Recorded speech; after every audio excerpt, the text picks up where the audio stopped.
أستغفر الله الذي لا إله إلا هو الحي القيوم وأتوب إليه لا حول ولا قوة إلا بالله العلي العظيم الحمد لله وكفى والصلاة والسلام على عباده الذين اصطفى أما بعد فأعوذ بالله من الشيطان الرجيم بسم الله الرحمن الرحيم ألم نشرح لك صدرك ووضعنا عنك وزرك الذي أنقض ظهرك ورفعنا لك ذكرك فإن مع العسر يسرا إن مع العسر يسرا فإذا فرغت فانصب وإلى ربك فارغب صدق الله المولانا العظيم وقال النبي صلى الله عليه وسلم العاقل من عمل لما بعد الموت والعاجز من أتبع نفسه هواها وتمنى على الله رواه مسلم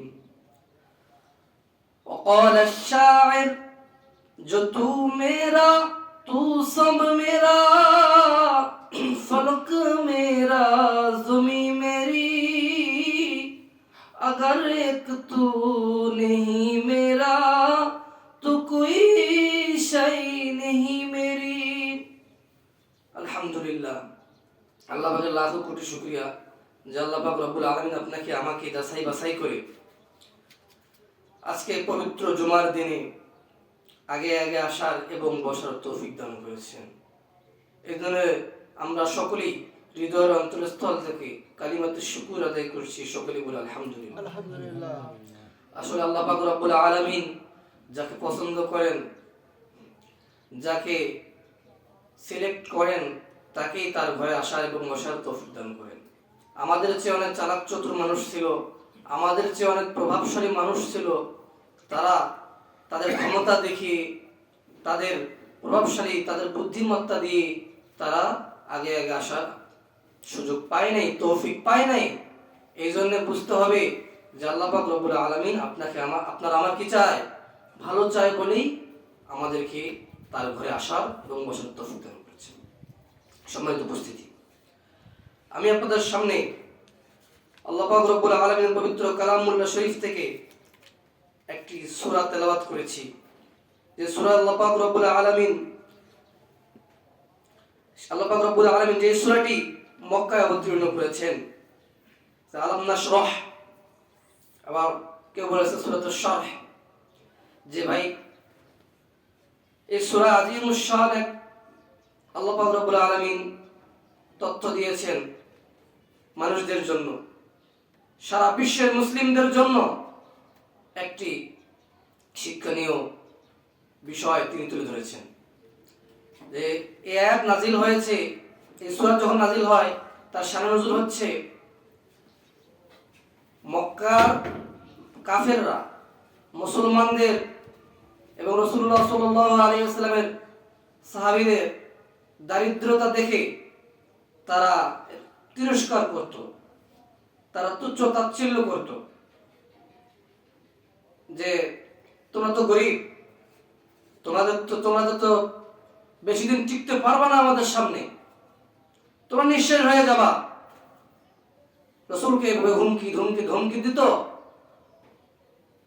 শুধু তাই নয়, মুসলমান যারা নবমুসলিম, যারা ভিন্ন ধর্ম থেকে ইসলাম গ্রহণ করার জন্য ছুটে আসতে লাগলো, তাদের উপরে ইসলামের স্ট্রং রুলার তারা চালিয়ে যাচ্ছিল। হযরতে বেলাল হাফসি রাদিয়াল্লাহু তাআলা আনহুকে উত্তপ্ত মরুভূমির উপরে, উত্তপ্ত বালুর উপরে তাকে চিৎ করে শোয়াইয়া তার বুকের উপরে ভারী পাথর চাপিয়ে দিয়েছে।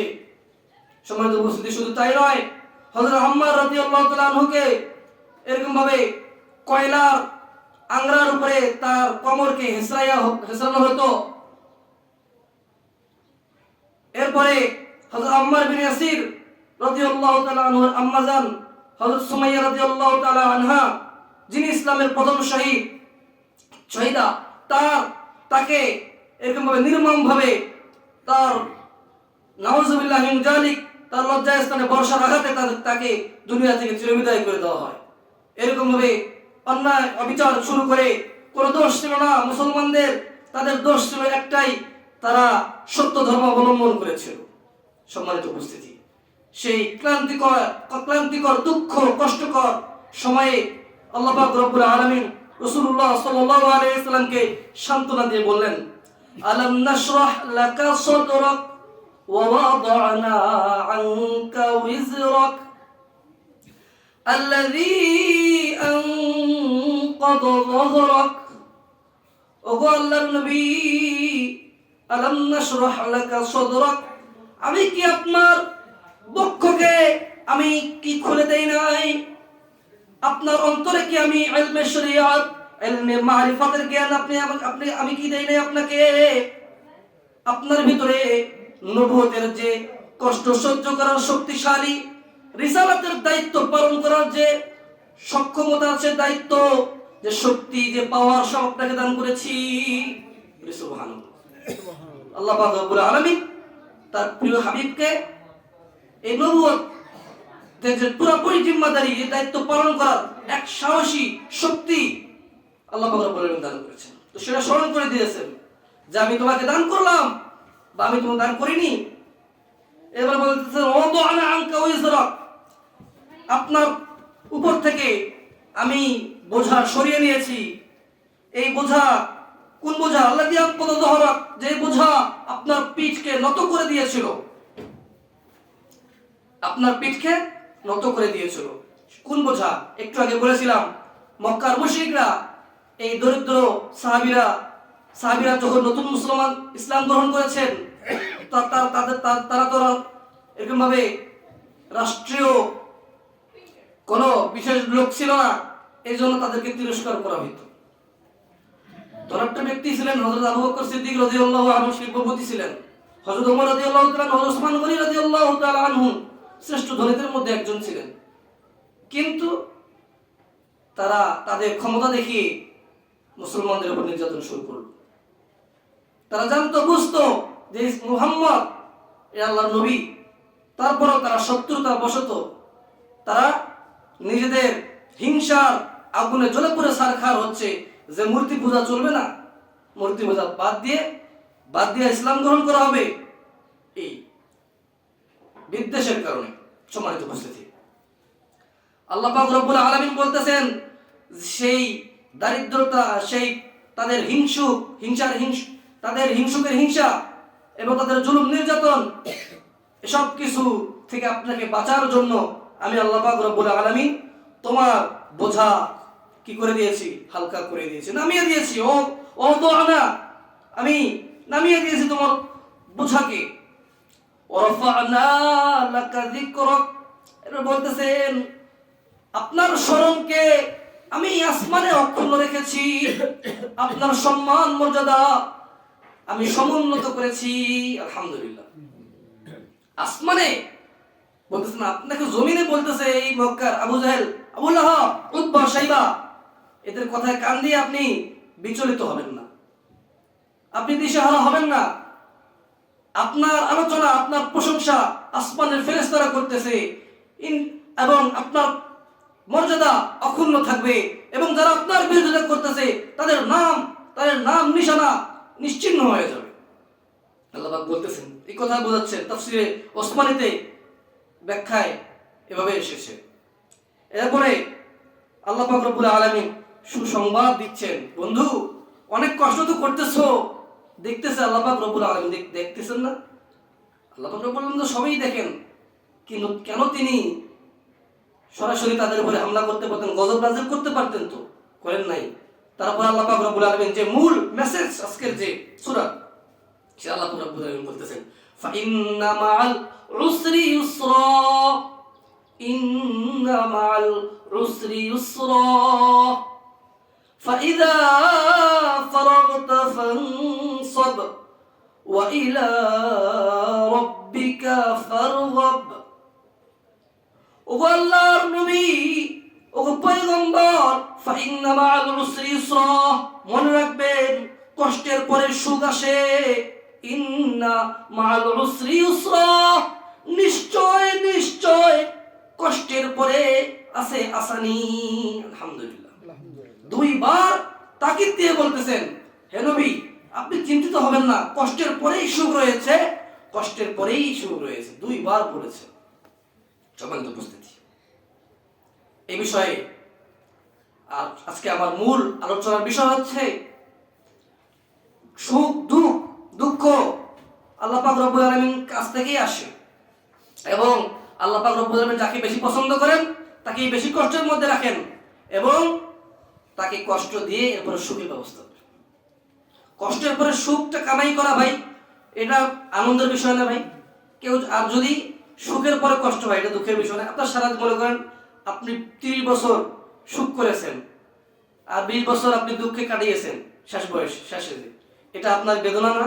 এটা অনেক বড় কষ্টকর। কিন্তু পক্ষান্তরে আপনি কষ্ট করেছেন, এরপরে সুখ পেয়েছেন, এর আনন্দটাই আলাদা, তাই না? আল্লাহ রাব্বুল আলামিন সেটাই বোঝাচ্ছেন। প্রিয় উপস্থিতি, এই জন্য আমাদের জীবনযাত্রার পথে অনেক, আমি ইসলাম অনুযায়ী চলতেছি, আমি নামাজ পড়বো, রোজা রাখবো, আমি আমার ধর্ম, আমার আল্লাহ পাক রব্বুল আলামিনের প্রতিটি বিধান ভালোভাবে পালন করব, তো আমার দুঃখ কষ্ট নেমে আসবে। দেখা যাবে অভাব দেখা দেবে, অনটন দেখা দেবে, অশান্তি দেখা দেবে। এরকম ভাবে প্রত্যেকটি সেক্টরে আমার সমস্যা দেখা দেবে। তো সেটাকে ধৈর্য ধারণ করতে হবে। সেখানে কি করতে হবে? ধৈর্য ধারণ করতে হবে। এর আগে আমি এক বয়ানে বলছিলাম সবর, ধৈর্য 3 প্রকারের। কথাটা খুব গুরুত্বপূর্ণ। ধৈর্য কয় প্রকারের ভাই? 3 প্রকারের।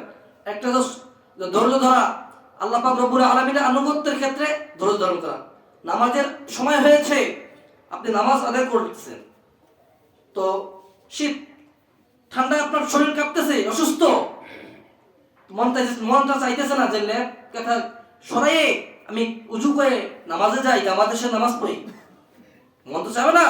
আপনি ধৈর্য ধারণ করে আল্লাহর পথ আসলেন, আপনি ল্যাপ কাঁথা গা থেকে সরিয়ে ঠান্ডা পানি দিয়ে উজু করেন বা গরম পানি দিয়ে উজু করেন, উজু করে আপনি মসজিদে আসলেন, তো আল্লাহ পাক রব্বুল আলামিনের প্রতি তাআত, আল্লাহর আনুগত্যের প্রতি তাআত। সেরকম ভাবে রমজানের রোজায় আপনি এসেছেন, তো রমজানের রোজা পালন করার ক্ষেত্রে আপনি ধৈর্য ধারণ করুন। হয়তো আপনার সমস্যা মনে হইতেছে আমি রোজা থাকলে মনে হয় আমার রোগ বেড়ে যাবে, না না, আপনি আল্লাহর প্রতি ধৈর্য ধারণ করুন, আপনি আল্লাহর প্রতি ভরসা রেখে রোজা রাখুন। সবর আদালে তাআ। এরপরে প্রত্যেকটি ক্ষেত্র, হজ, যাকাত, জিহাদ, বলেন জিহাদ ফি সাবিলিল্লাহ, দাওয়াত, তালিম, তাজকিয়া নফস, আত্মশুদ্ধি, প্রতিটি ক্ষেত্রে আপনার হাতে একটু কষ্ট হবে।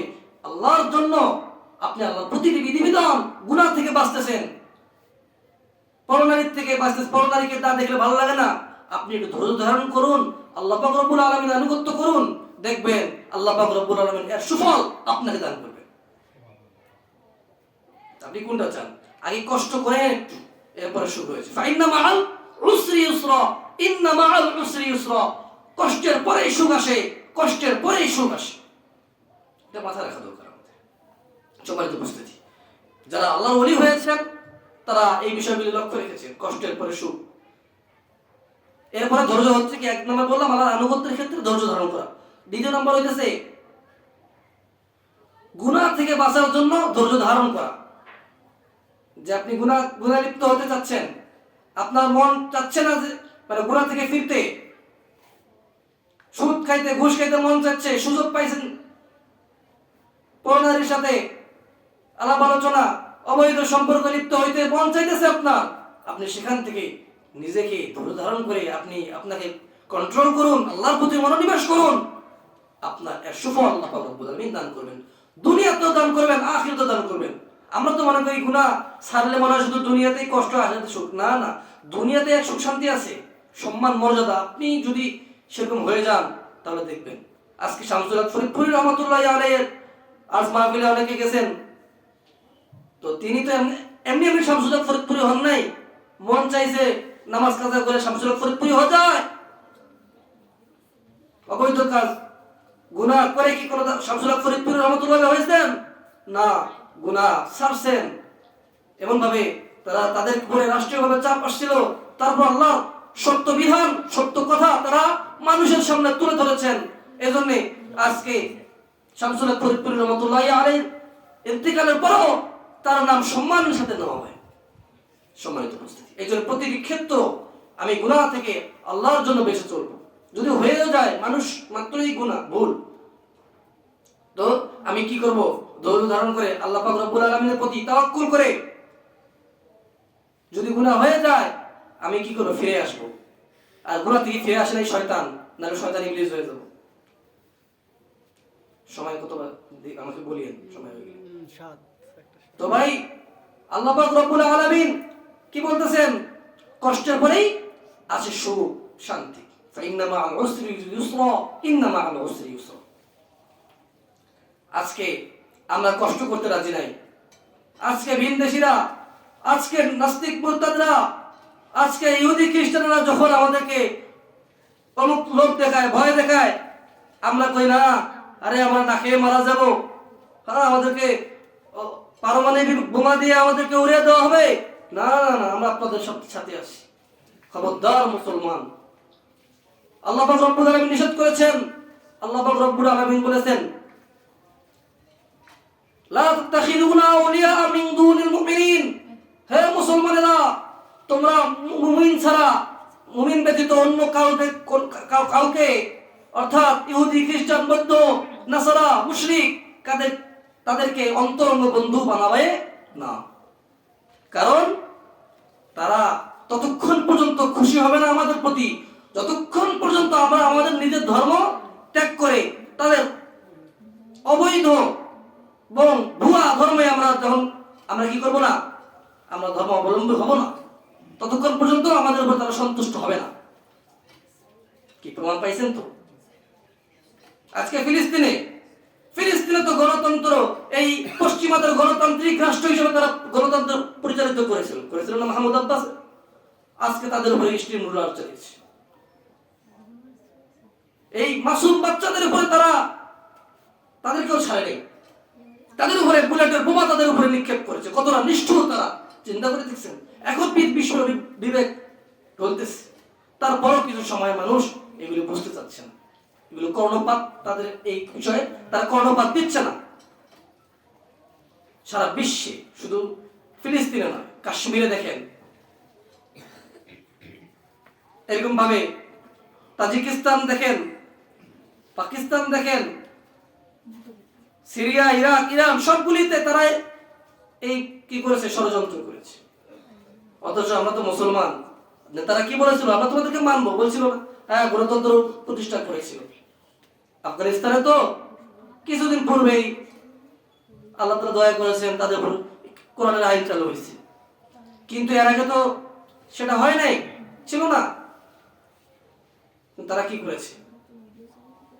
তাদের কথা শুনেছে সারা বিশ্বের মুসলিমরা, কিন্তু এর বিনিময়ে পেয়েছে বুলেট, এর বিনিময়ে পেয়েছে ক্ষেপণাস্ত্রের হামলা, এর বিনিময়ে পেয়েছে ধর্ষণ, অমানবিক অত্যাচার।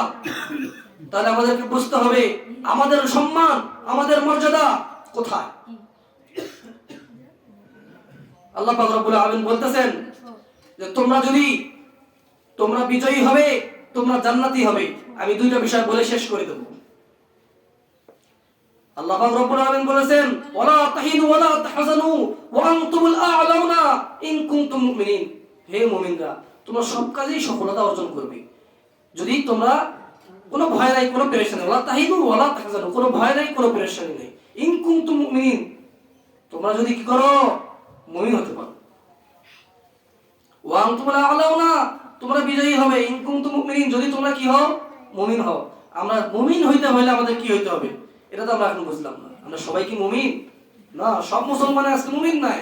মুমিন হলে তো নামাজ কাদা করতে পারতাম না, মুমিন হলে তো নামাজ পড়েও আমরা সুদ ঘুষ খেতে পারতাম না, মিথ্যা কথা বলতে পারতাম না, গীবত করতে পারতাম না, অন্যকে গালি দিতে পারতাম না, অন্য মানে কষ্ট দিতে পারতাম না। সম্মানিত উপস্থিতি, আমি মুমিন হইতে হলে আমাকে কি করতে হবে দেখেন, আল্লাহ পাক রব্বুল আলামিন সব বলে দিয়েছেন এই কালামুল্লাহ শরীফে। আমি তো বলেছিলাম এর আগে যে আল্লাহ পাক রব্বুল আলামিন কোশ্চেন দিয়ে দিয়েছেন, এখন উত্তর দিয়ে দিয়েছেন। পৃথিবীর এমন কোন পরীক্ষক আছে যে কোশ্চেনও বলে দেন, অ্যান্সারও বলে দেন? না। সেখানে দিলে বলবেন যে তবে আল্লাহ পাক রব্বুল আলামিন কত দয়াবান। আমি আমার চক্ষু কোরআনের দিকে নাই, কিন্তু আমি আছি শুধু সুবিধাবাদী পার্টি।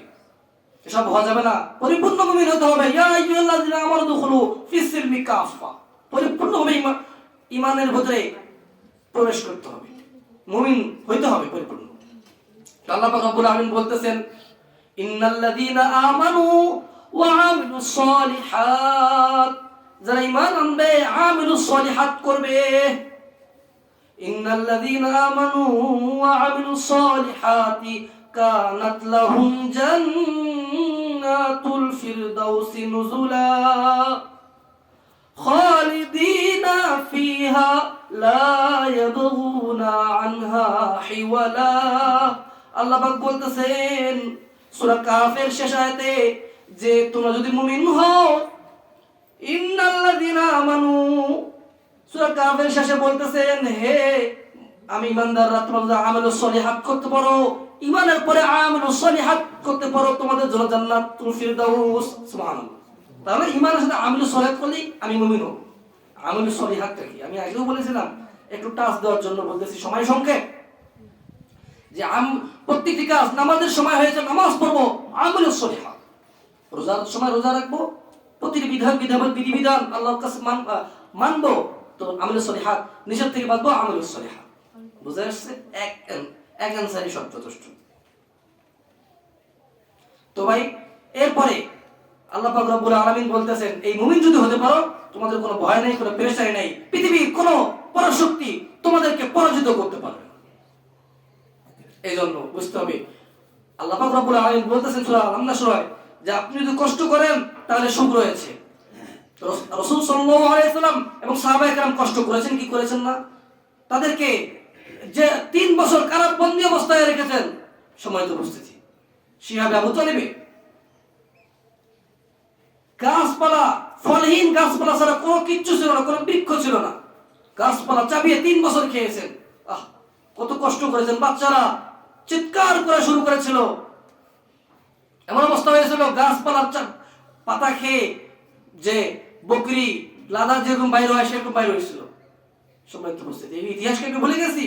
এসব কিছু কষ্ট করার পরেও সত্য হক পথ থেকে তারা পিছপা হননি। কিন্তু আজকে আমি আপনি কি করতেছি? একটু লোক পাইলেই আপনি বিজাতিদের গোলামি করা শুরু করতেছি। আমি এরকম ভাবে তাদেরকে অন্তরঙ্গ বন্ধু ভাবতেছি।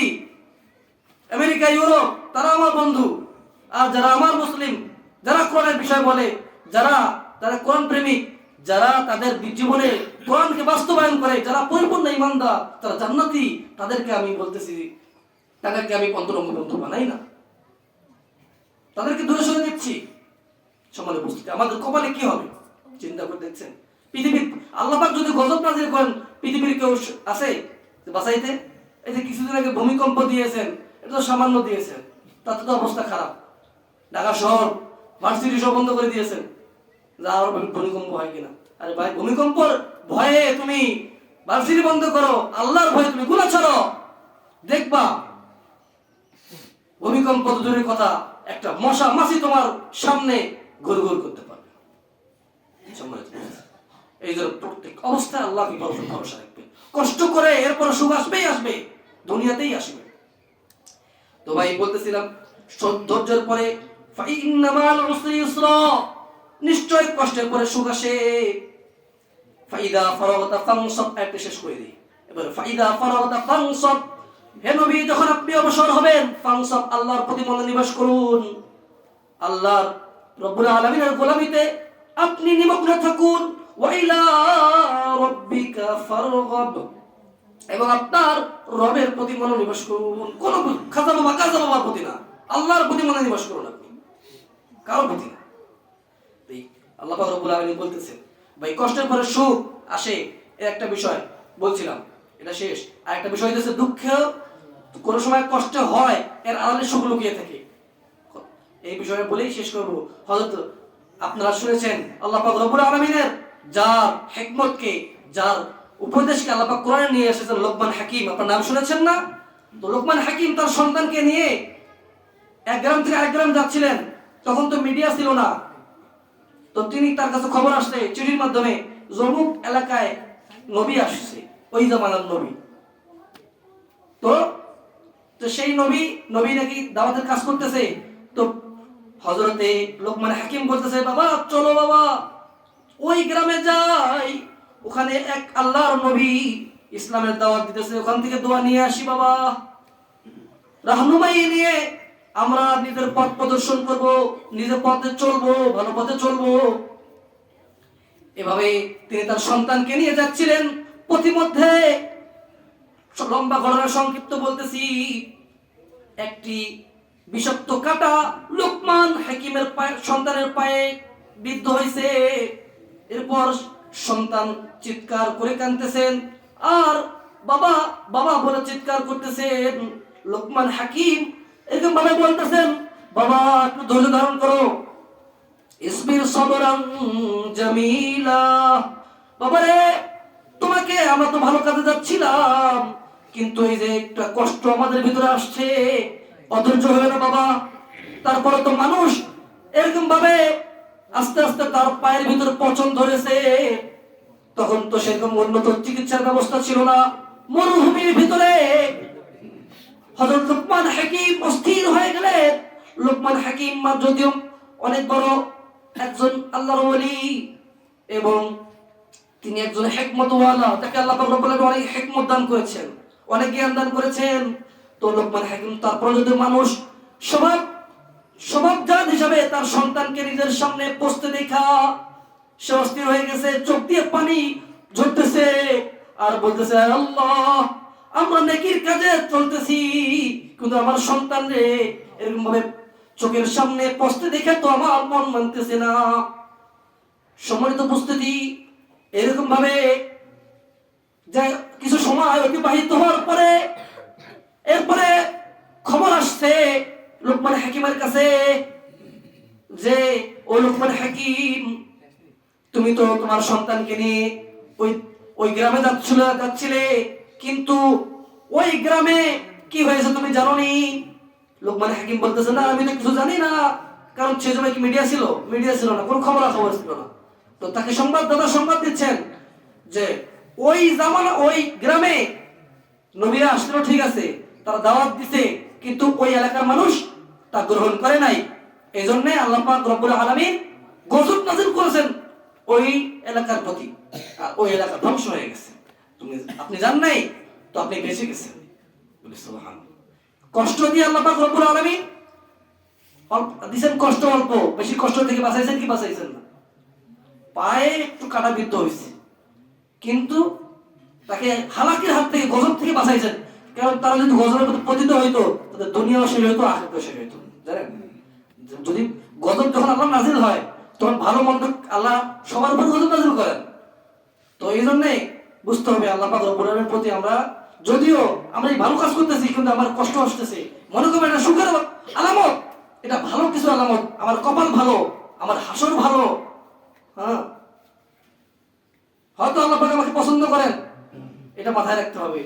আল্লাহ পাক রব্বুল আলামিন আপনাকে আমাকে সুখে দুঃখে আল্লাহ পাক রব্বুল আলামিনের ইবাদত বেশি বেশি করার তৌফিক দান করুক, এবং ধৈর্যের সাথে আল্লাহ পাক রব্বুল আলামিন আমাদেরকে চলার তৌফিক দান করুক। ওয়া আখিরু দাওয়ানা আনিল হামদুলিল্লাহি রাব্বিল আলামিন। যারা সুন্নাত পড়েন নাই, কাবুল জুমার 4 রাকাত সুন্নাত পড়েন না। আল্লাহু আকবার। বিসমিল্লাহির রহমানির রহিম।